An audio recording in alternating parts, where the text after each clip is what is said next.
আল্লাহ যত সময় হায়াত দিয়েছেন তত সময় মানুষের জন্য লড়াই করব ইনশাআল্লাহ। রাজনীতির আঙিনায় আমরা প্রায়শই দেখি নেতারা অসুস্থ হলেই পাড়ি জমান বিদেশের কোনো অভিজাত হাসপাতালে। চিকিৎসার জন্য সরকারি অর্থ ব্যয়, দীর্ঘদিন অনুপস্থিত থাকা কিংবা সাধারণ মানুষের চিকিৎসা ব্যবস্থাকে উপেক্ষা করা যেন নিয়মেই পরিণত হয়েছে। ঠিক এই প্রেক্ষাপটেই এক ব্যতিক্রমী উদাহরণ তৈরি করেছেন বাংলাদেশ জামায়াতে ইসলামীর আমির ডাক্তার শফিকুর রহমান। গত 19 জুলাই রাজধানীর সোহরাওয়ার্দী উদ্যানে দলের জাতীয় সমাবেশে বক্তব্য দেওয়ার সময় তিনি দুইবার মঞ্চে পড়ে যান। প্রাথমিক চিকিৎসা শেষে বাসায় ফিরলেও পরে চিকিৎসকদের পরামর্শে রাজধানীর একটি বেসরকারি হাসপাতালে তার হৃদযন্ত্রের অ্যাঞ্জিওগ্রাফি করা হয়।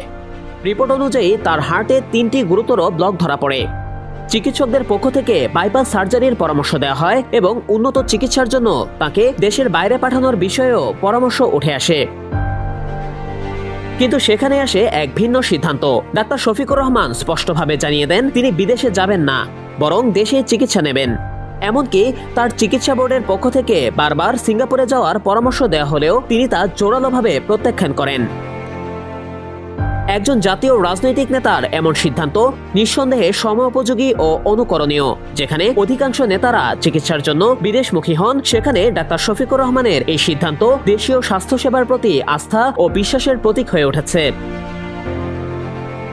বিশ্লেষকদের মতে ডাক্তার শফিকুর রহমানের এই অবস্থান শুধু তার ব্যক্তিগত পছন্দ নয়, বরং এটি একটি গুরুত্বপূর্ণ বার্তা।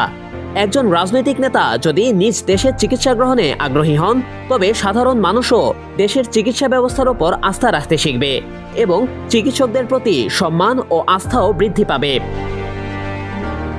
এমন সিদ্ধান্ত দেশপ্রেম, আত্মবিশ্বাস ও নেতৃত্বের বাস্তব দৃষ্টান্ত। এ থেকেই প্রমাণ হয় নেতৃত্ব কেবল ভাষণে নয়, আদর্শে ও কর্মে প্রকাশ পায়। আর ডাক্তার শফিকুর রহমানের এই সিদ্ধান্ত সেই আদর্শিক নেতৃত্বেরই নিঃশব্দ কিন্তু শক্তিশালী ঘোষণা।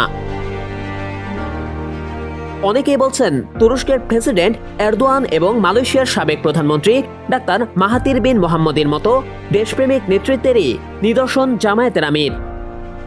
দেশের চিকিৎসা ব্যবস্থাকে গুরুত্ব দিয়ে একজন শীর্ষ রাজনীতিবিদ যেভাবে বিদেশের প্রলোভন উপেক্ষা করে দেশের হাসপাতালে চিকিৎসা নেওয়ার সিদ্ধান্ত নেন, তা নিঃসন্দেহে প্রশংসার যোগ্য।